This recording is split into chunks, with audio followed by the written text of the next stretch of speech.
Well, good afternoon. My name is Will Lawson of Will Lawson Show, and this is the after show.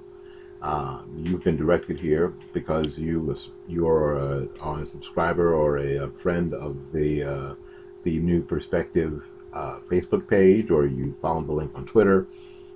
However, you got here is how you got here. Congratulations, and I hope you are indeed ready for some real discussion about what we talked about today on the show. We talked about race in America and how Ferguson and the Trayvon Martin case are going to measure into the discussion that we have, and how conservatives miss the point. You miss the point. You miss the point on how to enter into this discussion.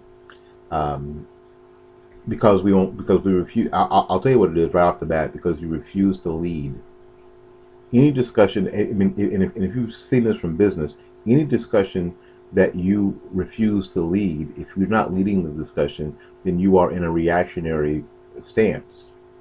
The person who stands up at the business meeting or at the at the department meeting or whatever you went to this week, who leads the discussion, is the one that's most likely to have their viewpoint taken seriously, and everybody else in the meeting is either left to the position of nodder or being put on the defensive. That's the only position that you have. So the idea is to lead the discussion. And I mentioned this on the show in January of 2013, after the ass whooping that Republicans got with the win of Barack Obama for a second term as president. I said right away in January that Republicans and conservative Republicans especially need to lead a discussion on immigration. It's low-hanging fruit. It's easy. It's easy to do. It's easy to do because you can get the support of your base. You can regather everybody who's feeling hurt and beat up and give them some direction. But you didn't do that because there are a few people who decided, well, there are existing laws on the books, and oh man, I'm just so worn out. Well, there you go. And who leads the discussion? Marco Rubio tries to lead the discussion, and he hooks up with the Gang of Eight. And what do you do as conservatives and Republicans? You just lambast him for it. I said it before even Marco got involved with the Gang of Eight, is that this discussion needs to be led by conservative Republicans. And if that was the case, maybe by now you don't have what you have going on our southwestern border. Maybe you don't have the immigration invasion you have, if indeed you choose to lead the discussion as opposed to reacting to the situation. The idea of being proactive as to being reactive. It is those that are proactive that are most likely and more likely to be successful than those that are reactive. And this goes in a lot of categories. I mean, and as we talk about race in America, I think that that part of the discussion of race in America needs to be had by conservatives. By conservatives, not only white conservatives, but black conservatives and Hispanic conservatives and Asian conservatives. Need to have these discussions on race, ignoring the fact that a lot of people will tell you, a lot of people who don't want you involved in the discussion will tell you that you don't have a place in that discussion, when the fact of the matter is that you do.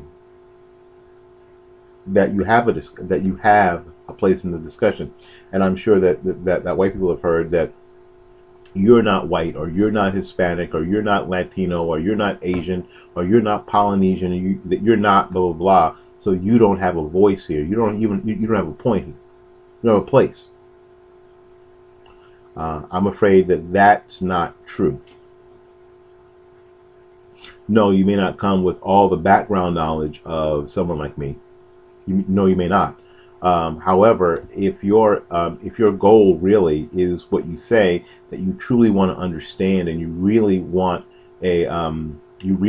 to make the situation better. If you want to make the situation better in your community, and you're willing to learn and listen, and that you bring to the table solutions,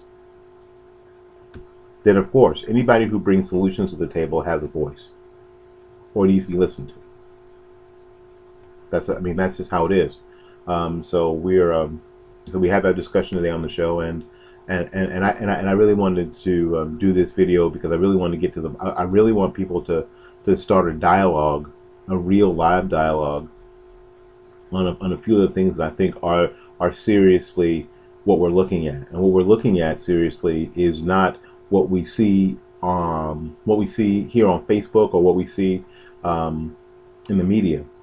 Those aren't the discussions about race that need to be had. The discussions about race that need to be had is, why is it accepted that black unemployment stays in double digits? Why is that an accepted fact? Why is that not an outrage? Why is it not an outrage that unemployment a black youth between the ages of 16 and 19 is still at 30.8% last month? Why is that not an outrage? And why isn't that seen as one of the underlying factors of all the other things that we see, especially with our youth? 30.8%, nearly a third of our kids from 16 to 19 are unemployed. A third. Why is it that, especially here in the state of Florida, that we still have only 70% of our black males graduated from high school? 70%? That means there's 29 or 30% of black males not graduated from high school. Why? These are the discussions about race that need to be had. These are the discussions about race that need to be had. You know, I know Rand Paul is running around the country appealing to a lot of black people about sentencing guidelines. And not that sentencing guidelines aren't important. It is my thought that if you handle some of the things that we just talked about, sentencing guidelines are less important. Because maybe we don't have people in the system that they're going to be sentenced. Maybe that should be our goal. Maybe that should be our goal. And we can start having these real discussions about race in America. Race in America is still the discussion about equality, but more equity than equality. Are we starting from a similar place? There's no way that everybody can start from the same place, because there are just families who are going to be a little further down the line for their kids than others, and that's just the reality of living in a free society. That's the reality of living in a society, in a capitalistic society. Some people are already going to start a little further down the track than others. Equity is that there shouldn't be any encumbrance as people make their journey down the track, especially artificial encumbrances. And an artificial encumbrance, write this down, is education. Education should not be an artificial encumbrance to anybody's path through their lives. And part of the artificial encumbrances that are put in front of black people, and something else that we need to start having the conversation when it comes to race, is education and school choice. Why is it? I mean, if you're really about equality and equity and those kinds of things, especially in the urban community, what we need to start talking about is school choice. Let's give our kids a real start, and some of them a jump start that they need desperately. They need to be like some of these roller coasters. You know, some of the roller coasters first basically take you to the end and drop you, and that's where you build your momentum. Some of our kids who are in communities that you know what, that's not going to be enough. What they need is to be like some of these roller coasters, like the Hulk.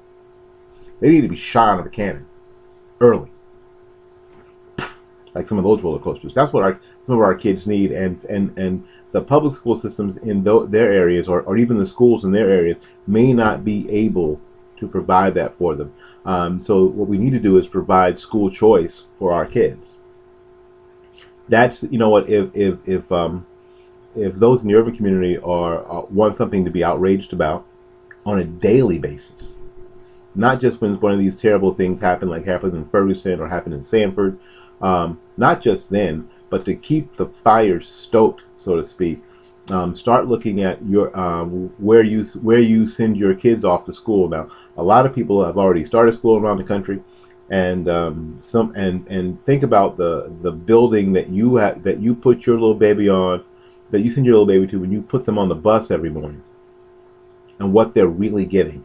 Other than babysitting, what are they really getting? Are they really getting the top flight education that they're going to need? The President of the United States is always talking about our kids are having to compete in a global economy, and to a degree to a degree that's true. Now, are your kids, are the kids in the urban community around the country, are they really getting the preparation they need to compete in a global economy? Are they really? And if not, why?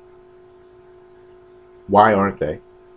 And more importantly, what can we do to help that situation, to remove some of those artificial encumbrances to their educational path and their educational goals? And I think part of that is school choice, being able to choose the school that your children go to, whether it's another public school in your district. And that's a choice, folks. I think that a lot of times when we talk school choice, we think about pulling our kids out of the public school system and putting them into a private or parochial school. Although those are choices as well, it may not take that. It may take just being able to get your kid to another school inside your public school system. Or in some places in the country, it may be taking your kid out of the school district that they're in and putting them in maybe a neighboring school district, because you know what, somebody lives on the border. I know there was a case up north, and I forget exactly where this lady got in trouble. Got in trouble because she sent her kids to a school in a neighboring district because it was a better school. Now, she didn't pay taxes in that district, so she was basically sending her kids there for free. But I understand that. But I understand her frustration. I understand her want for the best possible thing for her kids. This is where we start this discussion on race. This is where we start, because there we have common ground. I don't know of any parent at all worth their salt that doesn't want things better for their kids than they had it, or at least want their kids to have a good start. And the educational system is the place where they have a good start. So we can start having that discussion here. You know, I'm sure as I put this up on YouTube, there'll be this long discussion. A lot of it will be calling me this or that, and that's fine. I don't really care about that. And those comments will be deleted because they're not germane to this discussion. Whatever. Yeah, I'm a censor like a, yeah, I'll be censoring like a, that'll be me. So as long as the conversation stays about the things that I wanted to say about and moves the way that I want it to go, we're cool. But the minute you start dogging me out about this or that, and I think it's not germane to the discussion, I will censor you like a, all right. In any case, that's where I think that some of these discussions on race in America can start, and need to start quickly. One of them, again, the first one is school choice. Why do I have to send my kid to what I know has been a failing school? Why can't I choose something else for my youngster? And that's the question that needs to be asked. And what are the encumbrances of school choice? Who are the encumbrances of school choice? Is this your school board? Is it the teachers' unions? What is it? And whatever it is, to address them in those uncertain terms, that what you really want is choice. You want the same choice that people with means get. That's what you want.